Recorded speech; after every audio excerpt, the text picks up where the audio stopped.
বাচ্চার কাছে যাওয়ার পরে যে নালিশ করছে, বাচ্চা বললো আচ্ছা ঠিক আছে, কি নালিশ?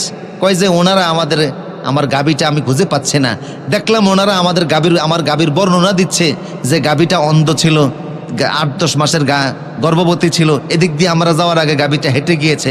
ওনাদের হুবাহুব বর্ণনা আমার গাভীর সাথে মিলে গেছে। ওনারা কয় আন্তাজে কইছে।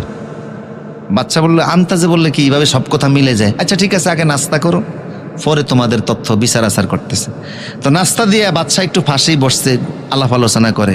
ওনারা নাস্তা খাচ্ছে আর একজন আরেকজন বলতেছে, ইউসুফ নবীর ভাইরা আজকে রুটি যে বানাইছে সম্ভবত ওই মহিলার মাসিক চলতে আছে। আরেক ভাই বলতেছে আচ্ছা আমরা যে রুটি খাইতেছি, যে বাচ্চার কাছে আমরা আইছি, বাচ্চার মনে হয় জন্মের কোনো সমস্যা আছে। বাচ্চা আবার সবই শুনতে আছে। বাচ্চা কয় ইন্নালিল্লাহ, এটা আমারে নিয়ে এখন শুরু করছে।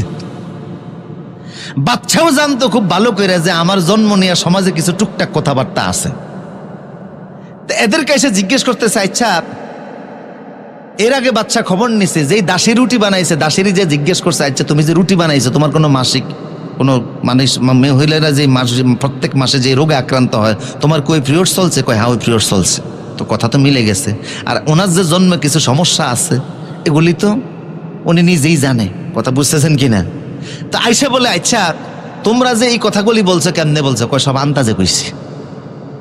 তা আন্তাজে কইলে এগুলি এমনি মিলে? কই যদি মিলে সেটা ভিন্ন বিষয়, কিন্তু আমরা আন্তাজে বলি। সুবহানাল্লাহ বলবেন না? এই ছিল বুদ্ধিমত্তা। তো মহিলার যে হাইস্থলে রুটি দেখে তারা বুঝলো কেমনে? এটা অনেক লম্বা কথা, আমি শর্ট করে দিছি, অনেকগুলি পয়েন্ট এখানে আছে। ওনারা দেখলেন যে যেই রুটিটা মহিলা বানাইছে এই রুটিটা চারদিক দিয়ে রুটিটা হইছে, মাঝখান দিয়ে কাঁচা কাঁচা আছে।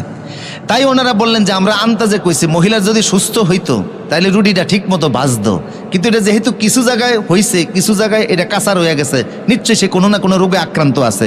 আর সাধারণত মাসিক একটা রোগ তো আছেই। কথা বুঝতেছেন কিনা? বাচ্চা বললো আচ্ছা তা আমার যে জন্ম সমস্যা আছে এটা বুঝছো কেমনে? কয় আমরা জানি, আপনিও ভালো করে জানেন, আমরা নবীর সন্তান, উলামায়ে কেরাম, আমরা এখানে আসছি, আপনার উচিত ছিল মেহমানদার সাথে সাথে বৈশা মেহমানদারিতে অংশগ্রহণ করা।